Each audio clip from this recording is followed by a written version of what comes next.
लाडक्या बहिणीच्या खात्यामध्ये आजपासून पैसे जमा व्हायला सुरुवात होणार आहे अशी माहिती मिळते। महिला दिनाचं औचित्य साधून फेब्रुवारी आणि मार्च महिन्याचा जो एकत्रित हप्ता आहे 3000 इतक्या सन्मान निधीचा हा आज आपण महिलांच्या थेट खात्यामध्ये वितरित करत आहोत। साधारणपणे 2,52,00,000 इतक्या महिलांना आपण हा लाभ आज आम्ही ती डीबीटीच्या माध्यमातून आम्ही वितरित करत आहोत आणि साधारणपणे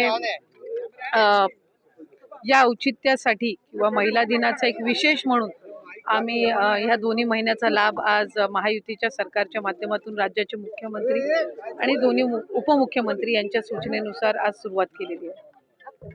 ताई, आज खरं तर महिला दिन आहे आणि जी लाडकी बहीण योजना आहे त्या योजनेवरती अनेक टीका देखील केली गेली, विधान परिषदेमध्ये देखील प्रश्न उपस्थित केले गेले, मात्र आता त्यांना हप्ते मिळत आहेत, तर मग नक्की काय भावना व्यक्त कराल?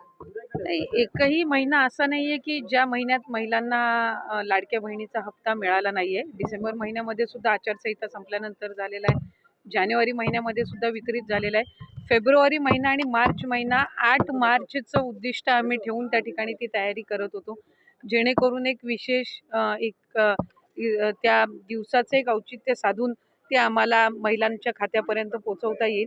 त्याच्यामुळे टीका तर या योजनेवर सुरुवातीपासून होतच आलेली आहे आणि त्या टीकेकडे फार लक्ष न देता महिलांच्या आयुष्यामध्ये सकारात्मक बदल करण्याच्या दृष्टिकोनातून ही योजना आम्ही यशस्वीरित्या राबवण्याकडे जास्ती लक्ष देत आहोत। बहिणींसाठी आजचा महत्त्वपूर्ण जो निर्णय आहे तो समोर आलेला आहे। आता फायनल लाडक्या बहिणींच्या खात्यामध्ये जे फेब्रुवारी आणि मार्च महिन्याचा जो हप्ता आहे तो एकत्रितरित्या म्हणजे 3000 रुपयाची रक्कम आजपासून लाडक्या बहिणींच्या खात्यावरती जमा होण्यास सुरुवात झाली आहे। स्वतः आदित्य तटकरे यांनी या व्हिडिओच्या अंतर्गत ही संपूर्ण जी माहिती आहे ती सांगितली आहे। 8 मार्च म्हणजेच महिला दिनाचं जे औचित्य साधून त्यांनी याची जी तयारी होती ती आधीपासूनच केली होती आणि अर्थसंकल्पामध्ये सुद्धा याची तरतूद झालेली होती। तर आज लाडक्या बहिणींना खात्यामध्ये जी रक्कम आहे ते पडायला सुरुवात झालेली आहे।